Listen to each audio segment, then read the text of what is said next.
Now we're going to look at shooting food. This is a lot of fun to shoot. You see food shot in a lot of different ways. You see it, of course, in magazines and things like that, but also food is a great thing to shoot when you're on vacation. Actually, the food that you're having on vacation. If you look at any travel magazine, look at every single story, because food is such an important part of the travel experience. You'll always see shots in there. I'm going to start with a studio shoot, but I'm going to give you some tips on how to shoot as well when you're shooting food out on location, so when you're on vacation. First off, one of the keys to shooting food, there's a couple of keys. Number one is the lighting. Most professional food shots you're going to see are very, very strongly lit with backlight. So most of the light is coming from the back. So what your job's going to be is to kind of fill in the shadows. So what we did in this case was we have a salad here. And we're actually going to have the salad as close to the window as we can get it, because we want a lot of light coming from the window. So we have nice natural light coming here, but look at all these shadows in here. There's also a lot of shadows in the food. What you really want is, you want the food to be very, very bright, and you want it to be nicely, evenly lit, and you want to kind of minimize the shadows. So in some way, we're going to have to fill in the shadows. Now, if you're in a restaurant, what you would do is literally take a white napkin and kind of hold it up on this side of the food. So the light, wherever it's coming from in the restaurant that you're eating, you would hold the napkin over here and use the natural light will bounce off the napkin and back onto your food. I'd kind of maybe put the napkin right here to fill in these shadows under here.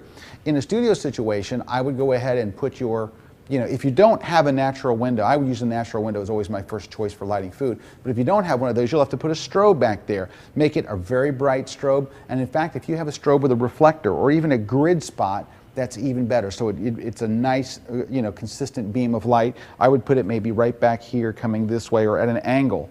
All right. Instead, we're going to use a spider light. Spider lights are great for this, the direct lights. We'll just turn this on right here. We'll just go 1, 2, 3, and that takes care of some of the shadows. You're going to position this to kind of minimize the shadows and brighten up the food. You can see right there we got rid of quite a few of them. I can also have Brad bring in a reflector, and that'll get rid of some of them too, but I'm going to show you another trick. Before we do, I want to tell you the second thing that's really important about food. If you look at commercial food photography, you'll notice that traditionally most of the food is out of focus. They'll use a very, very, very, very shallow depth of field. So you're talking about shooting maybe at f2.8 or f4 or whatever the lowest number your lens will allow, so that part of it's in focus and part of it's out. I'm using my 70 to 200 lens here, and I'm going to zoom way, way in on the food. Now, it's already looking better because we've got this. So our main light is behind it. This is used as a fill light. So I'm going to get down low. And also, your shooting angle, you want to be a little higher than the food. People seem to find the food shoots more pleasant if it's almost kind of like you're sitting down at the meal. So a lot of times we'll shoot things right at their same level. In this case, we're going to shoot up a little higher and kind of shoot down a little on the meal. So I've zoomed in quite a bit. I'm at f2.8, so the focus is kind of critical.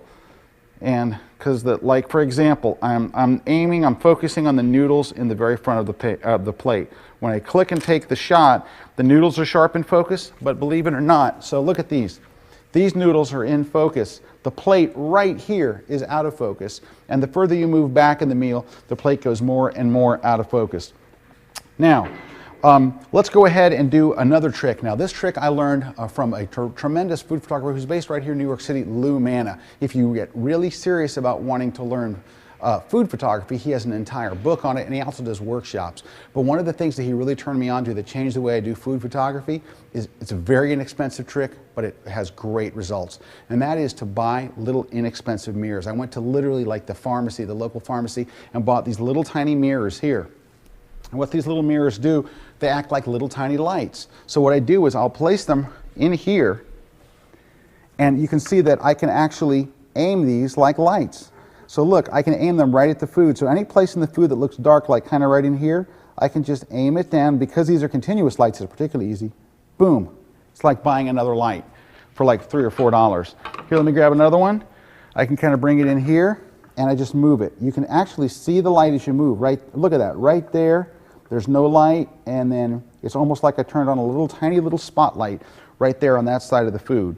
Now, you want to make sure they don't get in your picture, so I might move these over a little bit, re-aim my spotlight so you don't see them. Same thing over here, kind of right in there. And now let's go back to the camera position and see how we're doing. Well, I moved the food a little, so, oh yeah, boy, it looks nice and bright. in there. Let's just go get a couple more shots. You can see it's out of focus. I'm going to come back a little. And if I go, there we go. I want to make sure I don't see the stuff in there, and we'll get a little bit closer. Also, this works very, very nicely. Works very, very nicely with a telephoto lens or a macro lens. Now, a macro lens is used a lot in food photography, and things are really, really out of focus. You'll actually see this much in focus and the rest is out of focus, but it's very, very, very popular in food photography. But just remember, if you're doing it on this type of lens, like a 70-200, you're going to be at a very, very shallow depth of field, f2.8. If you decide to do this with a macro lens, you're going to get a lot closer. Your lens is going to be this close. You're going to be way up here. Then you want to be at like f22, because the depth of field is so shallow for macro already, you won't be able to see the food in focus. You're going to want to shoot at f22. Makes a big, big difference. So there's a couple of tips. Now, again, when you're out at a restaurant, you're not going to be able to do all this, so you're going to use either a napkin or a very, very small reflector. I'm going to have Brad step in with a larger reflector just to give you an idea. And actually, you can just hand this one to me, Brad. I'll just step right in here. And so you can see that I'm going to be able to bounce the light from the window kind of back into the food. And that's all you want to do. Watch how when I move it away, look at the shadows under the plate. When I bring it in here, I can kind of eliminate some of those shadows. So that's what you're going to do in the restaurant. Now, you can buy a very, very small reflector or even a small little card, but they have reflectors that, I kid you not, they're this small, and they open them up, they're this big. If you're going to be shooting stuff on your vacation, buy one of those. They're very inexpensive. They just pop right open. You can keep it with you. You can keep it in your camera bag or keep it wherever you are and have a little reflector. Put it right there, right beside your food. Get it as close as you can in without it being seen. But just remember, look at the direction of your light, and you're going to use it to kind of pop it in there. But there's a couple of tips you can do. Oh, we have one. All right. Small reflector. Let me just get rid of this big thing. All right. Small reflector lets you get in here and put light wherever you want it. Little tiny reflector takes the light that's already there. You can actually see it kind of here. Just reflecting the light wherever you want to get it. All right, so there's a couple of tips. I like that. A couple of tips for you shooting food on location and shooting food in the studio.